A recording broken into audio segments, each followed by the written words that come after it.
ചന്ദ്രകളഭം ചാർത്തിയുറങ്ങും തീരം. ഞങ്ങൾ അമ്മയും മോളും പാട്ടൊക്കെ പാടിയിരിക്കുന്നത് ഞങ്ങളുടെ അച്ഛനെ കാത്തിരിക്കുവാണ്. ഞങ്ങളുടെ അച്ഛൻ വന്നായിരുന്നു. കയ്യിലാണെങ്കിൽ ഇതൊരു വലിയൊരു പൊതി ഉണ്ടായിരുന്നു. മണത്ത് നോക്കിയപ്പോൾ നല്ല മന്തിയുടെ മണം. കുറേ ദിവസമായി മന്തിയെ കഴിച്ചിട്ട്. അപ്പോഴാണ് എൻ്റെ കെട്ടിയവൻ പറയുന്നത് എൻ്റെ അച്ഛൻ വിളിച്ച് പറഞ്ഞിട്ടാണ് വാങ്ങിച്ചു കൊണ്ടുവന്നത്. അച്ഛൻ്റെ ചിലവാണ് അത്രേ. അച്ഛനൊരു പണി പിടിച്ചിട്ടുണ്ടായിരുന്നു.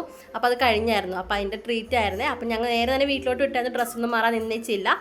സായിക്ക് അറിയില്ലായിരുന്നു മന്തി വാങ്ങിയിട്ടുള്ള കാര്യം. കാരണം ഒരു മന്തിക്കൊതിനും കൂടിയായിരുന്നു. അപ്പോൾ ആൾ പൊതിത്തി എടുത്തു കഴിഞ്ഞപ്പോഴാണ് കണ്ടത് കേട്ടോ.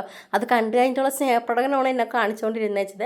അങ്ങനെ ഞങ്ങൾ മന്തിയൊക്കെ പൊടിച്ചെടുത്തായിരുന്നു എല്ലാവരും കൂടി കഴിക്കാൻ വേണ്ടിയിട്ട്. അവരൊക്കെ അപ്പുറത്തിരുന്ന് കഴിക്കുന്നുണ്ട്. ഞാൻ എൻ്റെ വീഡിയോ എടുക്കാനായിട്ട് ഞാൻ മാറിയിരിക്കുകയാണ്. കാരണം ഫോൺ വെക്കാനായിട്ട് പ്ലേസ് വേണമല്ലോ.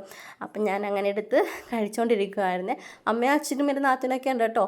കാരണം ആരും ക്യാമറയിൽ വന്നില്ല. എല്ലാവരും നല്ല കുരത്തിലായിരുന്നു. അപ്പം അങ്ങനെ ഞങ്ങൾ കഴിച്ചുകൊണ്ടിരിക്കുകയായിരുന്നു കേട്ടോ. നല്ല ആസ്വദിച്ച് കഴിച്ചായിരുന്നു. അപ്പോൾ ഈ വീഡിയോ കണ്ടിട്ട് ആർക്കെങ്കിലും കൊതി വരുന്നുണ്ടെങ്കിൽ ഒന്ന് കമൻറ്റ് ചെയ്തേക്കണേ. കൊതി വരുന്നുണ്ടെങ്കിൽ ഇപ്പം തന്നെ അടുത്തുള്ള മന്തി പാലസിൽ പോയിട്ട് മന്തി വാങ്ങിച്ച് കഴിച്ചോളാം കേട്ടോ. അപ്പോൾ വീഡിയോ നിങ്ങൾക്ക് ഇഷ്ടമായിട്ടുണ്ടെന്ന് വിചാരിക്കുന്നു. അപ്പോൾ അടുത്ത വീഡിയോ നമുക്ക് പിന്നെ കാണാം. അപ്പോൾ സബ്സ്ക്രൈബ് ചെയ്യാനും ലൈക്ക് ചെയ്യാനും ഷെയർ ചെയ്യാനും കമൻറ്റ് ചെയ്യാനൊക്കെ ഒന്നും മറക്കരുത് കേട്ടോ. ഇല്ല ഞാൻ തരൂല്ല, വെറുതെ കാണിക്കുന്നുള്ളൂ കേട്ടോ. അപ്പോൾ ഇന്നത്തെ വീഡിയോ ഇത്രേ ഉള്ളൂ. Okay, by.